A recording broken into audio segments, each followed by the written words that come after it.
Gluten-free, farm-to-table, non-GMO, juice cleanse, paleo, these are just a few of the words we hear at an almost daily basis from people around us who are really into health, fitness, and such. We have heard many health enthusiasts argue that the best food to put in our bodies is the organic kind, and many would also argue that eating meat does more harm than good to our health. The health and fitness movement is like a religion that branches out into different branches with a set of core beliefs, and while some of these beliefs do not agree with one another, the point is that people go to great lengths to stay healthy and be fit, at least until they give up their New Year resolutions. But it is because of so much information on health and fitness flooding the internet, many of us are led to believe that all of them work without finding out if any of them are really true to begin with. So in this video, we're gonna bust some of these myths and show you 9 well-known health tips that are completely bogus. Number 9, dark chocolate is a healthier alternative to sweets. We have all heard of the so-called benefits of dark chocolate. Over the internet and in different advertising media, people have made convincing testimonies that dark chocolate has a variety of great things for our health, such as improved skin complexion, benefits to our heart, as well as improved brain and memory function. While there is some truth to it, because part of chocolate's composition is a chemical called flavanol, which does improve blood circulation to the brain and incidentally gives dark chocolate that sharp, bitter taste. The downside to this is that most chocolate bars that are readily available commercially have little to none of this beneficial chemical at all. Because of the process of how commercial chocolate bars, dark or regular, are prepared, flavanol is practically obliterated in order to up the levels of taste and flavor. Number 8, a thoroughly washed chicken is bacteria-free. Okay, logically, washing raw food before putting it on the stove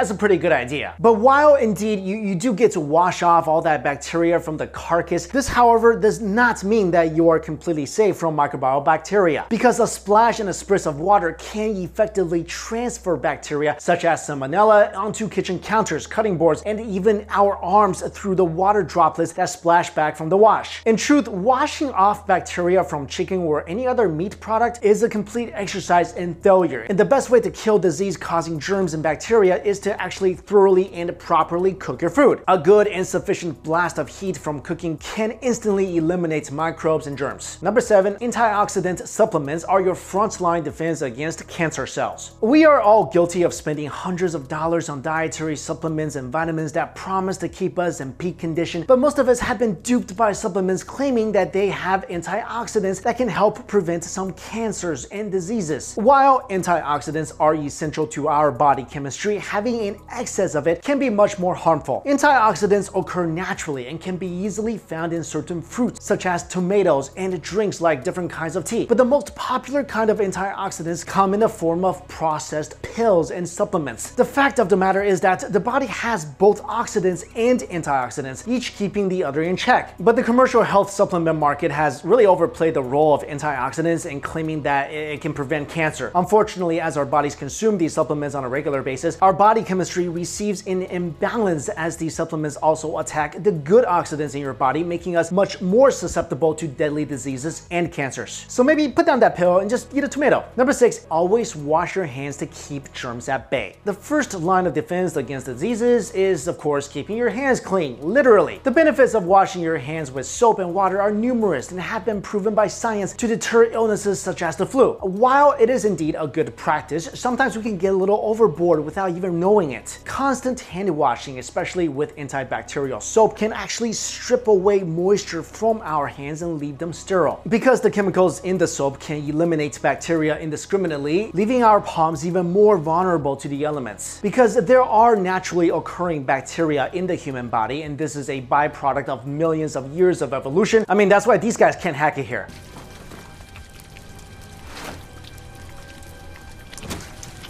These bacteria actually help prevent diseases and germs from clinging to us and potentially infecting us. The same bacteria that antibacterial soap and chemicals eliminate with constant hand washing. So washing your hands should be a practice, because that's just gross if you don't, but it is much more prudent to keep it at a maximum of maybe 2 times a day, or after doing a really messy job like gardening or picking up your dog in the park or taking out the garbage. Number 5, your muscles instantly turn to fat if you don't work out. The general myth is that when when you decide to quit the gym or give up working out because of your schedule or because it's just too hard, the muscle that you have gained will turn into flab. Now, the truth is that muscle and fat are two different sets of tissue, and comparing them is kind of like comparing apples to oranges. You have to imagine your body as a machine, and each part of it has a role to play, and there are different ways to keep each part of the body in top condition. People who have stopped working out will indeed see a significant change in their bodies and notice that they are gaining an excess amount of fat. But the thing is, muscle mass is lost when it's not constantly exercised, but you don't gain fat when you stop working out. Number 4, sweat is the best way to know that you are burning fat. Sorry guys, but sweating buckets does not count as losing calories and shedding a few pounds. Sweating is the body's natural response to cooling down in a hot environment or after an intense activity like running or working out. In fact, weight loss and calorie burning is attributed to our metabolism. Naturally, as we get older, we need less energy to burn and our metabolism slows down to suit our needs. But in order to avoid packing on the pounds as we age, a good workout or exercise regimen will keep our body burning through energy as well as unwanted flab. So while you may think that sitting in a sauna is good for weight loss, the only benefit you are actually getting out of it is probably opening up your pores and sweating out toxins from the body. Number 3, the best way to get a six-pack is by doing crunches and sit-ups. Now, this may surprise you. We all have a six-pack. Yep, we really do. The human anatomy is designed in such a way that our muscles have definition no matter our body shape. The problem with not getting the abdominal muscles we so ever thirst for is not because we don't take time to develop them, it's mostly because of our diet. It has been pointed out by experts that during crunches or spot training specific points in our bodies, especially the abs, can only do so much. Crunches and sit-ups actually do not shape and sculpt our abdominals. What they do is they strengthen the muscles in that area. Having a proper diet by lessening sugar and sodium from what we eat coupled with a good workout routine is a much more effective way of getting that beach-ready body. Number 2, going gluten-free is the healthiest diet choice you will ever make. Now, this is a trend that has been making waves in the healthy living and diet communities around the world. To a lot of people, gluten is some kind of evil substance that ruins your body and invites a number of diseases. But in truth, a gluten-free diet is only necessary for people who have celiac disease. While many people have claimed the wonders of a gluten-free diet because they were able to effectively shed pounds, the main reason behind it is because they have eliminated various food items from their table and ended up with a much lower calorie intake, and not because they went gluten-free. And finally, number 1, carbs make you gain weight. If you ask a doctor or a nutrition expert about carbs, and they will probably say that it is an essential part of any diet. Now, it is a mystery how this myth came to be and how it continues to catch on without any signs of letting up, but carbohydrates are a primary source of our body's energy. Without it, we will simply slow down and be lethargic. The myth that it makes you gain insane amounts of weight is a bit baseless. While there is a variety of carbohydrates that we can get from different kinds of food, the good kind of carbohydrates come from crops like sweet potatoes and fruits. It is the bad kind of carbohydrates that gives carb a terrible reputation in the dieting community. Bad carbs essentially gives you a quick boost of energy and instantly dips and crashes once you've used it all up. Those are mainly from sugar and starch and have little to no nutritional value like white bread and processed food. Basically, carbohydrates aren't the bad guys, it's just that we've come to love sugar so much that many of us fail to notice that this sinister ingredient is to blame for our widening waistlines. So there you go guys, and next time somebody is showing off their body, walk right up to them and be like, yeah, I got a six-pack too, you just can't see it. And that statement will be 100% true. Alright, thank you all so much for watching this video. I'll see you later.